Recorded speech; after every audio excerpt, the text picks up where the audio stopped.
Good afternoon and welcome to this thought for the day. Not in the morning today because of various events this morning, but in the afternoon, and hopefully we'll give you something to reflect upon for the rest of the day as well. Reading from the thought that I read this morning, God in heaven. It was never meant to be this way.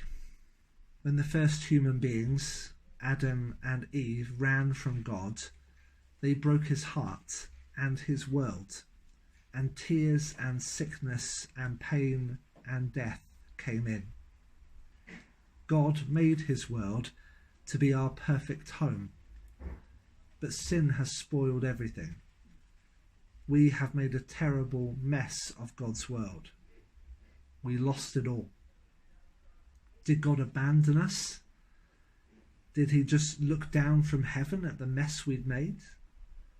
No, he didn't just look down.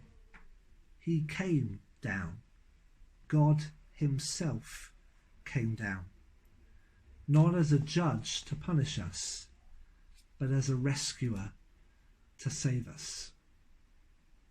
And the verse to read today is from Psalm 18, verse 16 in the New Living Translation. He reached down from heaven and rescued me.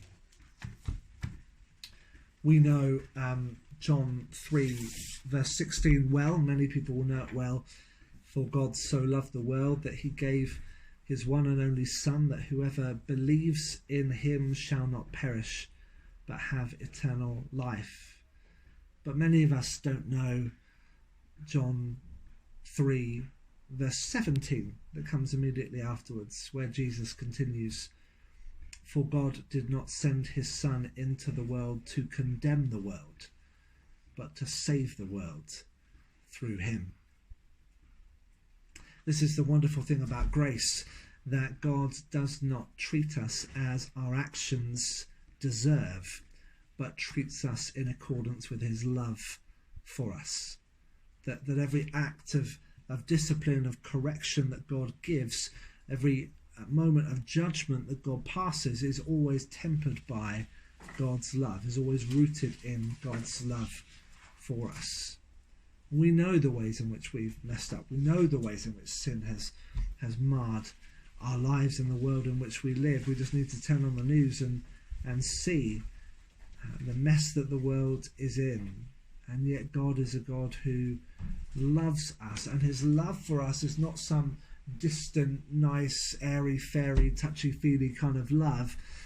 It is not a love that looks down from on high. It is a love that comes down from on high, that God becomes one of us. Those words in Philippians chapter 2, that Jesus took on our humanity and became obedient to death, even death on a cross, giving up the riches and the privileges of heaven to become a servant.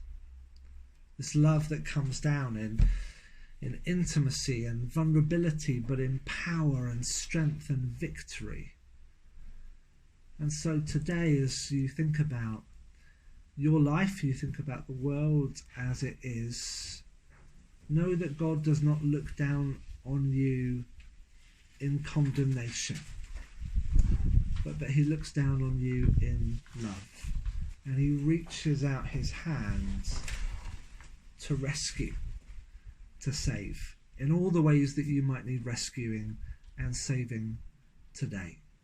And may you know in your soul that love and that rescue today. So God bless you. Stay safe for the rest of the day, and I'll talk to you again tomorrow.